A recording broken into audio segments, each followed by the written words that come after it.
Assalamualaikum warahmatullahi wabarakatuh. Halo semuanya, perkenalkan kami dari kelompok 9 Sejarah Indonesia Masa Islam. Terlebih dahulu, izinkan kami memperkenalkan diri.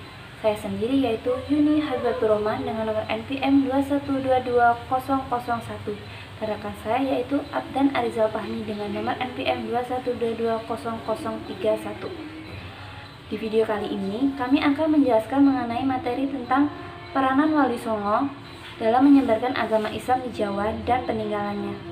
Video ini dibuat untuk memenuhi tugas dari mata kuliah Sejarah Indonesia Masa Islam yang diampu oleh dosen pengampu Dr. Johan Setiawan MPD. Untuk itu, yuk sama-sama kita simak videonya. Peranan Wali Songo dalam menyebarkan agama Islam di Jawa. Sebelumnya, siapa sih yang dimaksud dengan Wali Songo?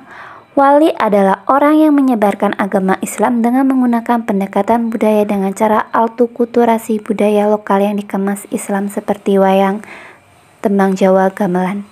Kemudian dengan kepiawaian yang mereka miliki, mereka menggabungkannya menggunakan unsur agama Hindu-Buddha yang ada sebelumnya sebagai media dakwah mereka. Lalu sedikit demi sedikit mereka memasukkan nilai ajaran Islam ke dalam unsur tersebut, yang metode tersebut biasanya dikenal dengan metode sinkretisme, yang berarti mencampur adukan sebuah unsur aliran atau paham sehingga membentuk abstrak yang berbeda dan membentuk keserasian. Jumlah Wali Songo ada 9 orang.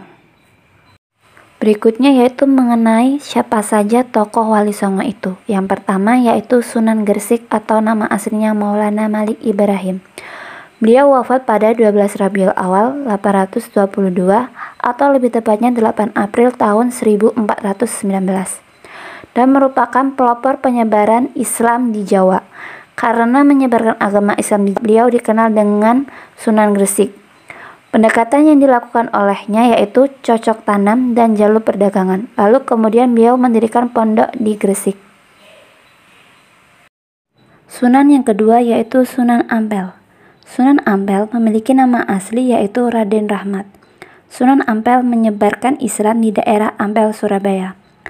Sunan Ampel mendirikan sebuah pondok dan di sana ia mengajarkan sebuah ajaran yang disebut dengan falsafah Mohlimo, yang artinya menolak 5 hal.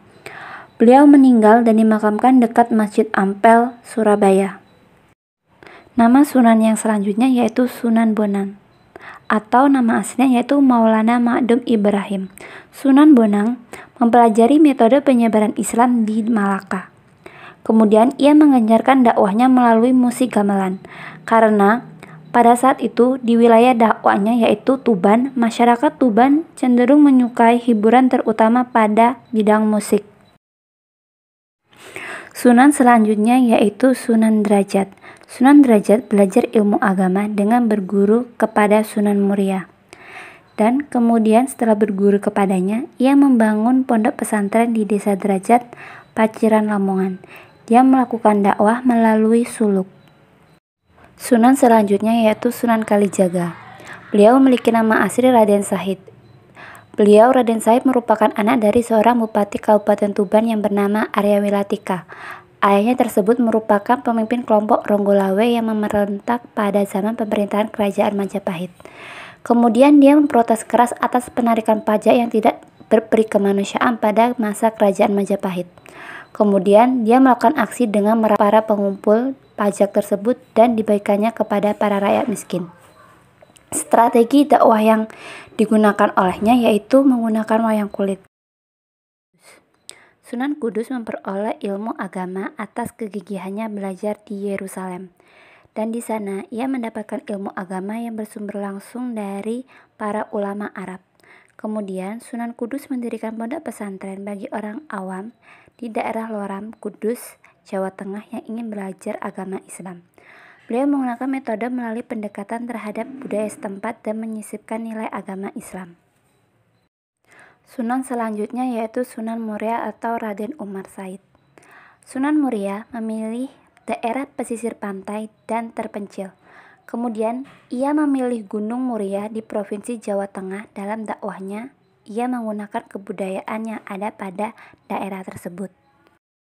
Sunan Gunung Jati merupakan salah satu wali yang mendapat penghormatan dari Kerajaan Demak dan Pajang dengan gelar Raja Pandita. Merupakan cucu dari Raja Pajajaran yaitu Prabu Siliwangi. Dia meletakkan dasar bagi pengembangan dan perdagangan Islam Banten pada tahun 1525. Sunan yang terakhir adalah Sunan Giri atau Raden Paku. Dikenal sebagai Sunan Giri karena beliau mendirikan pondok pesantren di dekat Gunung Giri. Ketika beliau memperdalam ilmu pengetahuan di daerah Pasai, ilmu yang berkembang pada saat itu adalah ilmu ketuhanan, keimanan, dan tasawuf. Di sana dia mendapatkan gelar Ain al-Yakin. Selanjutnya yaitu strategi dakwah Wali Songo. Ada banyak strategi dakwah yang dilakukan oleh para Wali Songo. Di antaranya yang pertama yaitu pembagian wilayah dakwah, yang kedua dilakukan dengan pendekatan persuasif, yang ketiga melakukan perang ideologi memberantas etos dan nilai-nilai dogmatis yang bertentangan dengan nilai akidah dan agama. Yang keempat, melakukan pendekatan dengan tokoh-tokoh yang dianggap penting dan menghindari konflik. Dan yang terakhir, berusaha menguasai kebutuhan pokok yang dibutuhkan oleh masyarakat.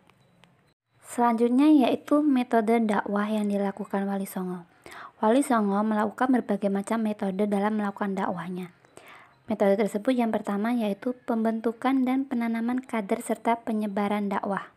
Yang kedua, melalui jalur keluarga atau perkawinan. Yang ketiga, mengembangkan pendidikan pesantren. Yang keempat, mengembangkan pendidikan melalui budaya Jawa. Yang kelima, melalui sarana dan prasarana yang terkait dengan perekonomian rakyat. Yang keenam, menggunakan sarana politik untuk mencapai tujuan. Berikut gambar-gambar dari para ke-9 wali yang merupakan Wali Songo.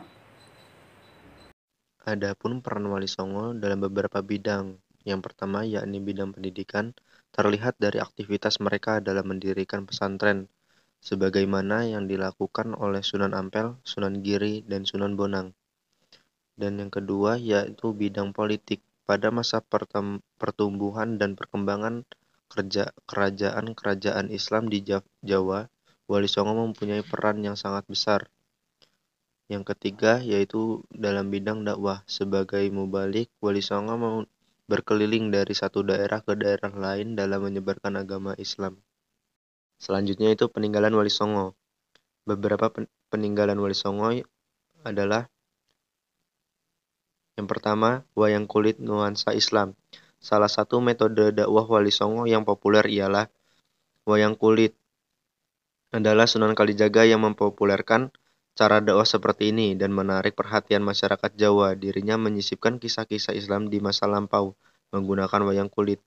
Salah satu ceritanya yang terkenal adalah kalimat sodo yang dapat diartikan sebagai 2 kalimat syahadat. Selamatan 4 bulan. Selamatan 4 bulan yang rupanya merupakan tradisi yang diturunkan Wali Songo. Tradisi ini yaitu membacakan surat-surat Al-Quran saat bayi masih berumur 4 bulan. Diharapkan dengan membaca ayat-ayat Al-Quran, bayi dapat lahir dengan keadaan baik dan kelak akan tumbuh sebagai anak soleh yang berbakti dan bertakwa. Yang ketiga, yaitu tahlilan. Tahlilan merupakan kegiatan di mana orang-orang berkumpul, berzikir, serta membaca surat di Al-Quran. Selain untuk beribadah, tahlilan juga digunakan sebagai ajang berkumpul satu sama lain. Peninggalan ini juga cukup sering dilakukan oleh Wali Songo di masa lampau. Yang keempat, yaitu 7 harian, 40 harian, dan 100 harian. Peninggalan ini dilakukan untuk membacakan doa bagi mereka yang sudah wafat. Layak tahlilan, orang-orang datang berkumpul untuk berdoa, membacakan surat, serta berzikir dulu. Wali Songo melakukan hal ini untuk mengikuti tradisi masyarakat yang kerap berkumpul ketika orang meninggal. Mereka menambah nuansa Islam di dalamnya dengan menambahkan kegiatan yang sudah dijelaskan. Itu tadi peninggalan-peninggalan dari Wali Songo. Sekian tadi video penjelasan dari kelompok kami. Apabila ada salah kata, kami mohon maaf. Kami akhiri. Wassalamualaikum warahmatullahi wabarakatuh. Sampai jumpa di video selanjutnya.